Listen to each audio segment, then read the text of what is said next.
in 2004, I was invited to a conference in Spain, in Barcelona. And it was like a Grameen, you know, the bank for the poor, a Grameen bank about micro lending. So I went there, and there I heard a person from Rwanda. His name is Jean Bosco Musana Ukirande.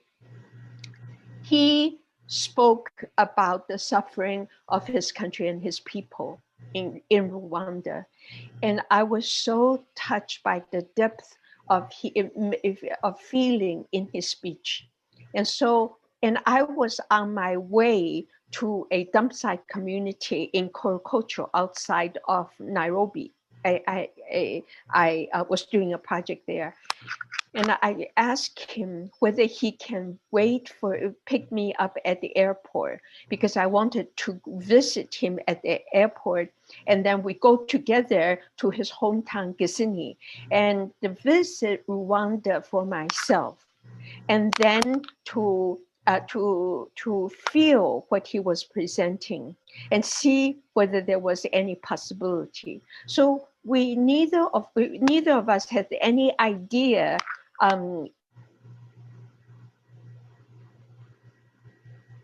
But we gave each other a chance. So I went in 2004, and he picked me up at the Kigali airport. As you know, that Kigali is 3 hours from Gisenyi. So he took me there. He took me to visit the Genocide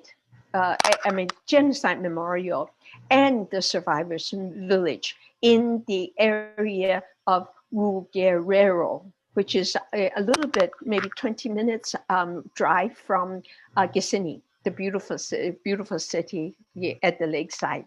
Yeah. So when I saw the Genocide Memorial, the old Genocide Memorial, my heart sank, because you couldn't tell that it was a memorial. It was just a big slab of rough concrete on the platform. And on top of it, there are 4 posts with rusted corrugated roof. And then there were several dry bouquet of flowers. There was no marking, no nothing. And I said, if my loved ones were buried here, my heart would never heal. And then later on, we heard from the survivors, and then they say that every time we saw the old memorial, our heart breaks. It's like we were killed the second time, because during the raining seasons, they are soaked in mud. The bones were soaked in mud and whatnot. And so I didn't know what I would do, but I just said that I would like to bring beauty to the building of a memorial. That was all. That was the seed thought. Then Jean Bosco brought me to visit survivors village in Rugerero. And the village is actually lovely because of the greens. Rwanda is so beautiful, the hills and the greens, very lush. And then when I get into deeper, then I realized the frozen grief felt by the people. You know, the sun is bright, but we saw no adults. And the only people who came out is little children born after the genocide. And then Jean Bosco said that, though it's not really a village because people didn't know each other. After the genocide, and the government it built up those houses very quickly. It didn't have facilities, no water, no facilities, no electricity, and no floor, no window. And so it's just a volcanic soil. That's your floor. And when you close the shutter, it's complete darkness. And no income, and no family. And so people didn't trust their neighbors because they didn't know them. Government put the most destitute, most in need into those houses. And so they suffer in isolation.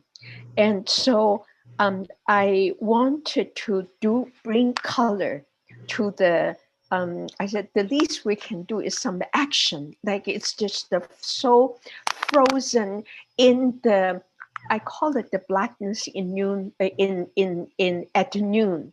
The sun is so bright and so lush, the greens, but people are frozen in the darkness in their own houses. So I came back the second day, and so I developed some idea about the Genocide Memorial, presented to the government and get their support, get their permission to continue raise funds and to start building the Genocide Memorial. And then I also brought 3 members of volunteers. So we conducted workshop for adults, and we started to paint their houses in bright geometrical colors.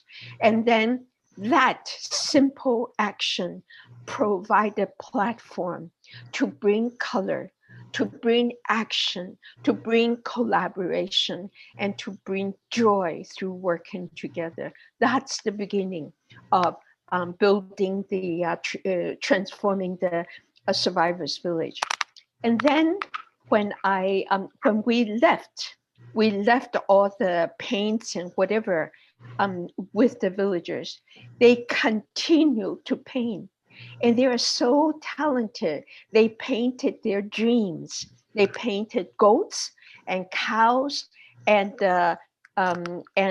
motorcycle and helicopter, computer, and there was even a mosque there. Okay, so they painted their dreams, and then they told us that there is a sense of belonging now.